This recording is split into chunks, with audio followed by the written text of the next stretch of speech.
I am now happy to announce that there will be no income tax payable up to income of 12 lakh rupees.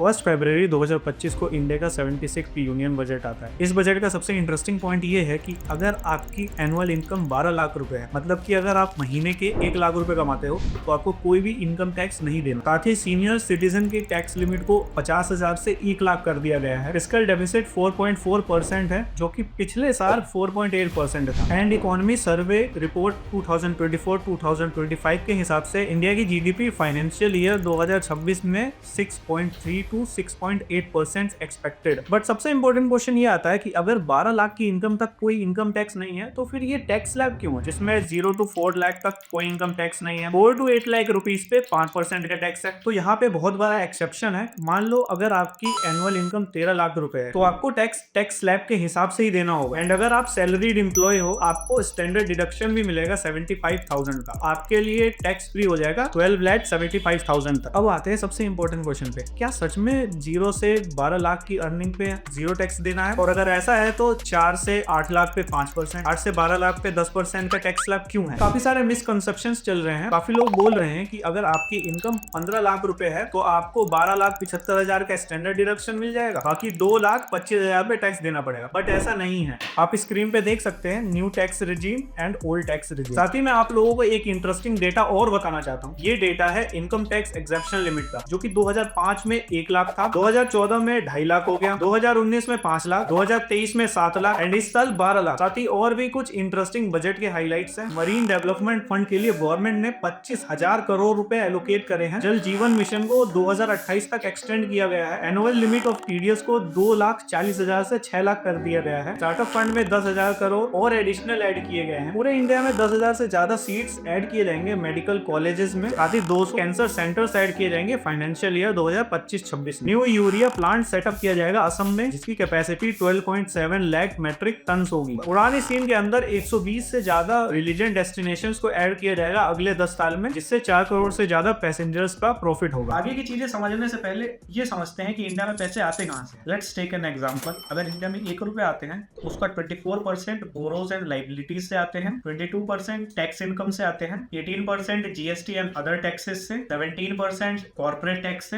And rest of other income से आते हैं। अब समझते हैं Indian government इस पैसे को खर्च कैसे करती है। 22% स्टेट शेयर टैक्सेस में जाते हैं, 20% इंटरेस्ट पेमेंट में जाता है, 16% सेंट्रल टैक्सेस में जाते हैं, 8% डिफेंस में एंड बाकी बचा हुआ अदर्स में। आगे समझते हैं वो कौन से सेक्टर्स हैं एंड कौन से स्टॉक्स हैं जिनको इससे सबसे ज्यादा प्रॉफिट होगा। सबसे पहले बात करते हैं एग्रीकल्चर सेक्टर की। तो इस बार गवर्नमेंट ने 1.71 लाख करोड़ रुपीस एलोकेट करे हैं एग्रीकल्चर सेक्टर्स के लिए। इसका डायरेक्ट बेनिफिट फार्मर्स को मिलेगा एंड काफी सारे नए गवर्नमेंट स्कीम्स भी आए हैं एग्रीकल्चर सेक्टर्स के लिए। अगर स्टॉक्स की बात करें तो UPL, PI Industry and National Fertilizer Limited जैसे स्टॉक्स को आप फोकस कर सकते हैं। नेक्स्ट बात करते हैं एजुकेशन सेक्टर की। तो इसमें गवर्नमेंट ने इस साल 1.28 लाख करोड़ रुपीस एलोकेट करे हैं, जिसका direct benefit example TCS, Wipro, Infosys, NIIT जैसी कंपनीज को होगा। इसके बाद बात करते हैं हेल्थ केयर सेक्टर की। तो हेल्थ केयर में गवर्नमेंट ने इस साल 98,311 करोड़ रुपीस एलोकेट करे हैं, जिसमें काफी सारी न्यू गवर्नमेंट स्कीम इंक्लूडेड है। स्टॉक्स की बात करें तो मैक्स, फोर्टीज, नारायणा जैसी कंपनीज पे आप फोकस कर सकते हो। साथ ही इंश्योरेंस वाली company like SBI and policy बाजार जैसे स्टॉक्स पे भी आप फोकस कर सकते हो। आप में से अगर कोई एनसीआर से है तो आपने यथार्थ हॉस्पिटल का नाम जरूर सुना होगा। ये कंपनी भी काफी डिसेंट है, अगर आप चाहो तो रिसर्च कर सकते हो। अगला सेक्टर है इंफ्रास्ट्रक्चर। इंफ्रास्ट्रक्चर का बजट इस साल 10.18 लाख करोड़ का है, जो पिछले साल की कंपैरिजन में कम है। बट इसमें भी काफी सारी नई स्कीम्स आई है, जिससे steel company, cement company, construction company, port company ऐसी कंपनीज को काफी प्रॉफिट होगा। कुछ स्टॉक्स बताऊं तो सीमेंट से HEC cement, Ambuja cement, steel में JSW steel and Tata steel, construction में Larsen and Toubro and ports में Adani ports and JSW port जैसे स्टॉक्स में आप इन्वेस्ट कर सकते हैं। इंडिया का डिफेंस बजट इस साल 4.91 लाख करोड़ का है एंड इसमें गवर्नमेंट के काफी सारे की इनिशिएटिव्स भी हैं एंड आप डिफेंस से रिलेटेड कंपनीज में इन्वेस्ट कर सकते हो, जैसे HAL, Bharat Dynamics, Container Corporation of India,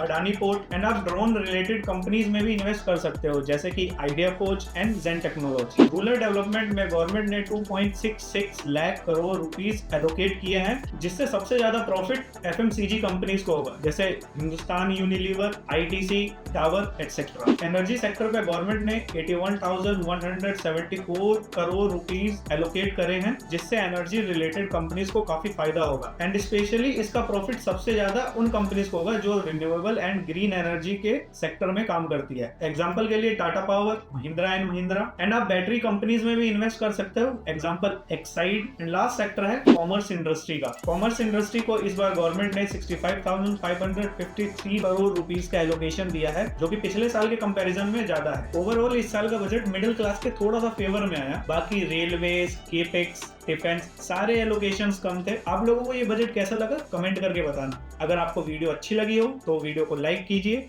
channel को सब्सक्राइब कीजिए। Thanks for watching.